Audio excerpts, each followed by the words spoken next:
Our emotions, whether we're conscious of them or not, are the driving force behind everything we do. If you're going to find out what's bothering you, motivating you, or getting in your way, you need to find out what you're feeling. The trouble is, most people don't know how to answer that question accurately, and all too frequently, neither do therapists. Some people may take offense to that last sentence. Surely they know what they're feeling. They talk about their feelings all the time. But most of us are much better at analyzing our feelings and the feelings of everyone around us than actually feeling and expressing what's going on inside us right now. Indeed, in the present moment, we might be feeling something entirely different from the feelings we're recounting. Over the past 30 years, neuroscience has discovered a lot about feelings and emotions. For one thing, while people normally use the words emotions and feelings interchangeably, neuroscientists use emotions to refer to our body's unconscious responses and reactions, and feelings refer to what we consciously experience. Either way, our emotions and feelings exist to guide us. They're meant to move and change within us, and in the process, lead us forward. But so often, we get caught up in how we think we're feeling. We get stuck in long, complicated stories about why we feel the way we do. And to top it off, we can end up feeling bad because we don't think we should feel the way we feel, or we don't like the way our feelings seem to make us act. And when we get to that point, we've strayed very far from our original feelings. It can be hard to break through the clutter of your thoughts and get below all the secondary emotions, all the turbulence created by your mind as it adds to, reacts to, and judges what's really going on inside you. So how can you cut through all that to discover what you feel deep down? The following 6 points can help you find your way. Number 1, feelings are something you feel. The first thing to know about feelings is that you feel them. They feel like something. The way you feel your hand touching a table, or the gnawing in your stomach when you're hungry. These sensations, or groups of sensations, happen within you right now, in the present moment. This is not as obvious as it sounds. You can't assume you know what you feel about something, just because that's how you always felt about it, or that's how you should feel about it. Feelings aren't static and stable objects, like an arm, or leg, or finger. They're a process occurring in your nervous system, continually generated and regenerated. You can't literally feel what you felt yesterday, or even 15 minutes ago. You can feel the same as the way you felt yesterday, but what you feel is what you're feeling inside of you right now. Number 2, original feelings are experienced in the body, and they start below the level of words. This is the heart of the matter. The emotional circuitry of the human brain evolved millions of years before the advent of modern human language. Because of this, our emotions at their core are fundamentally wordless.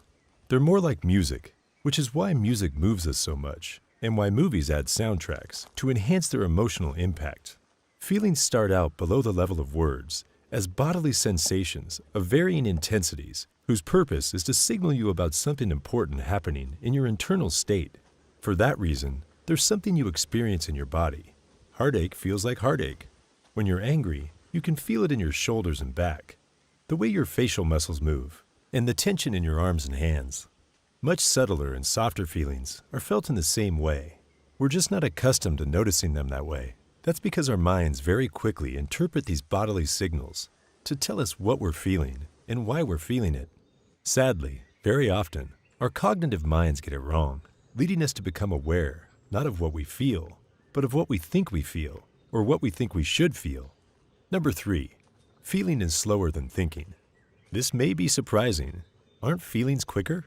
It sure seems that way when we suddenly find ourselves flying off the handle. But evolution has fashioned those emotions, what we call fight or flight reactions, to bypass thought for the fastest possible response to danger. They're just a small subset of our feelings, however. But since we notice these very hot and loud emotions so quickly, we think that's what all feelings are like. But in our ordinary state of mind, the process of experiencing and identifying our deeper feelings is slower. To feel ourselves and to talk from our feelings usually requires us to pay attention less to our racing thoughts and more to our internal sensations. The old adage, stop and think, we need to add, pause, slow down, and feel.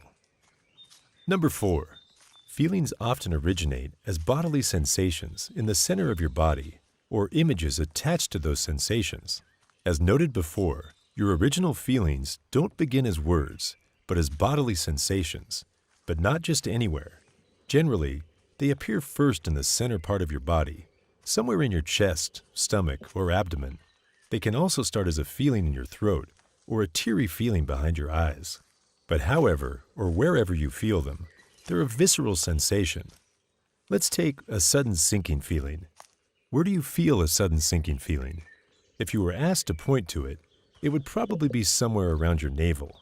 The feeling signals, uh-oh, something bad has happened or is about to happen.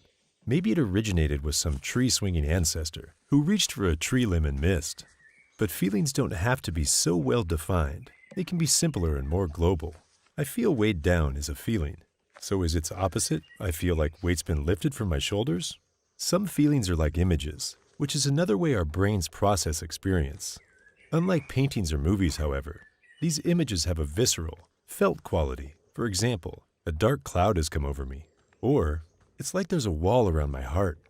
Of course, feelings don't always come to our awareness as sensations or images first, and they usually don't remain there. As their meaning becomes clear, they become feeling words. But what words? Number 5. The words for original feelings are simple, but there are more than 6 of them. You may have heard or read that there are 6 primary or categorical emotions: happiness, sadness, fear, anger, surprise, and disgust. This idea originated from research showing that these 6 emotions create universal facial expressions recognized by people everywhere. But further research showed there were far more than 6 primary emotions. Real feelings are shaded and of different intensities, and we can have more than one feeling at a time. Still, true feelings, the ones you feel in your body in the moment, tend to be simple. Here are just a few. I feel lonely. I feel scared. I feel panicky. I feel moved. I feel touched. I feel awed. I feel safe. I feel unsafe. I feel lost. So original feelings are felt in the body, in present time, emerge slowly, and often don't start as words. But when words come, they tend to be simple. But how do you know when you've gotten to what's truly going on within you? Number 6. Your true emotions feel true in your body, so check in there. You have a built-in feedback loop, and it seems to emanate from those inner places located somewhere within your torso. Granted, the signal may at first be faint and crackly because the neural connections aren't well developed, but it's still there. When you've identified something you might be feeling, check it there. You'll get a clear internal signal saying yes, no, or not quite. Keep sensing inside until you get a clear yes, that's it. That feeling of something inside you saying, yes, that's exactly how I feel, feels very good. Your body relaxes, you may sigh, and in some hard-to-describe way, you feel aligned with yourself. Carl Rogers, best known as the developer of client-centered therapy, and truly the father of all modern-day psychotherapy, called it congruence. We call it being emotionally connected. Feelings that aren't in sync with our internal bodily signals, but are produced by ruminating thoughts, are thought-out driven emotions, and they stay stuck, often long after the stimulus that first generated them is gone. But unresolved feelings that arise from the body and get acknowledged don't stay stuck. They move and change and guide us to their own resolution. There's a whole lot more to the art of feeling, but for now, the takeaway is this. If you can let go of all the stories and past scripts and dare to feel and express the simple truths of what's going on inside you moment to moment, letting your honest feelings reveal themselves, move through you, and change if they wish, you can live more authentically, and you can change your world. When we feel isolated, our brain snaps into self-preservation mode, making us hypervigilant to social threats. We become mistrustful of other people and anxious in social situations, often without consciously realizing it. This can make social interaction more difficult, thereby perpetuating a cycle of loneliness. Acceptance reduces our perceptions of social threat, which allows our lonely feelings to dissipate and makes us more open to social connection. So the next time you're feeling lonely, sit with the discomfort, relax your body, and allow the feeling to flow through you. You might say to yourself, I feel lonely, and that's okay. I can feel this without pushing it away. Or, as Buddhist monk Thich Nhat Hanh recommended, say, my dear loneliness, I know you're there. I hope to take care of you. You can develop the skill of acceptance through a mindful practice like meditation. Keep in mind that acceptance is a skill, and it takes time to develop. The participants in Lindsay's research saw benefits after practicing daily for 2 weeks. Also, accepting your feelings of loneliness doesn't mean you have to accept the circumstances that contribute to your loneliness. If you want more, or more meaningful, social connection in your life, take steps to make it happen. Just tune into yourself before reaching out.